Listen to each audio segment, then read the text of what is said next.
你好，歡迎收睇深切治療部 ICU 導覽短片。完成手術之後，你會被安排轉送去 ICU， 繼續接受密切監察同照顧。呢段短片係想幫你同家人預先認識醫護團隊，了解 ICU 嘅環境同治療流程，等你可以更有準備去面對術後治療。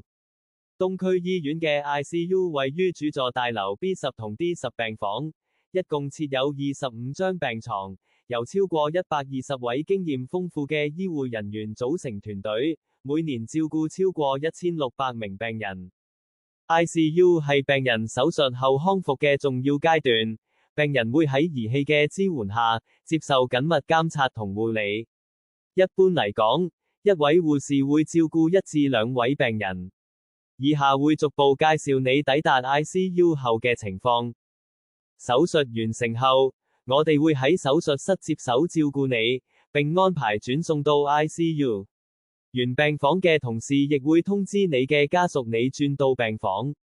到達後，我哋會為你接駁儀器，並進行身體評估同化驗。請預先選定家屬作為主要聯絡人，以便我們更新病情。家屬可在候訪室等候，待你完成初步檢查後可進行短暫探訪。我哋亦會提供病房資料單張俾家屬參考。病人嘅日常物品可於地下便利店或復康店購買。手術後，你可能會喺接駁多種儀器嘅情況下醒來，呢啲設備係用嚟協助監察你嘅身體狀況同提供治療。以下是常見儀器介紹，病床上方有維生指數監察儀，24小時記錄心跳、血壓、呼吸同血氧濃度。動脈導管可以持續監察血壓，亦方便抽血化驗。氣管內導管同呼吸機則幫助你維持呼吸道暢通。插管後可能會感到喉嚨唔舒服，但請勿自行拔除，以免危及生命。靜脈注射泵會準確輸送藥物同補充液，而中央靜脈導管則用於輸注大量液體或特定藥物。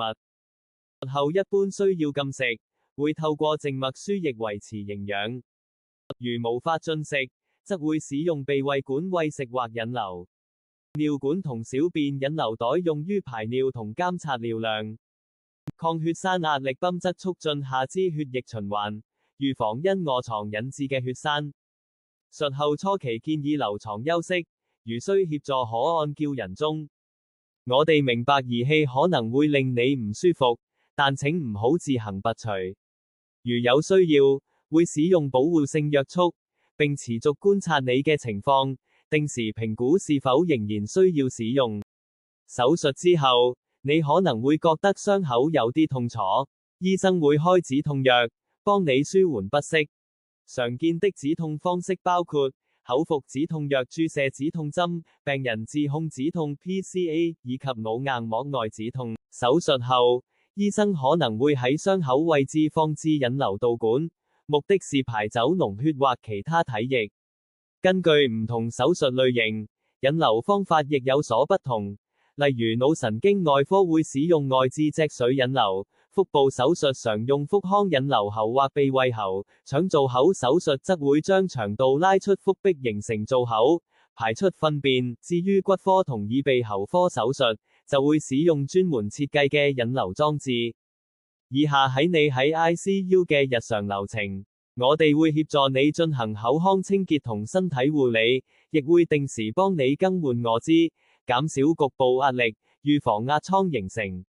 醫生會喺早上同下午或晚上巡訪，探訪時段為中午12點正至晚上8點正。如有需要，家屬可於探訪時提出與醫生面談的要求。喺 ICU， 你可能會聽到儀器提示聲，例如監察器或呼吸機。呢啲聲音幫助即時了解你身體狀況，我們會妥善處理，確保你獲得適切的照顧。手術後，因為插咗氣管導管，你可能暫時無法發聲。病房有溝通卡同紙筆，方便你寫低需要。我哋會同你嘅家屬保持聯繫。如果需要同醫生、社工或傳譯員見面，我哋可以協助安排。病房設有訪談室，方便進行深入傾談。當你清醒後，可以使用手機同家人聯絡。如果你或你的家人需要心靈上嘅支援，我哋可以安排院牧提供服務。每個病人情況都唔同，所以留喺深切治療部嘅時間都會有差別。醫生會按需要決定，如果你情況穩定，就會安排你轉回專科病房繼續治療。多謝收看，如有任何疑問歡迎提出。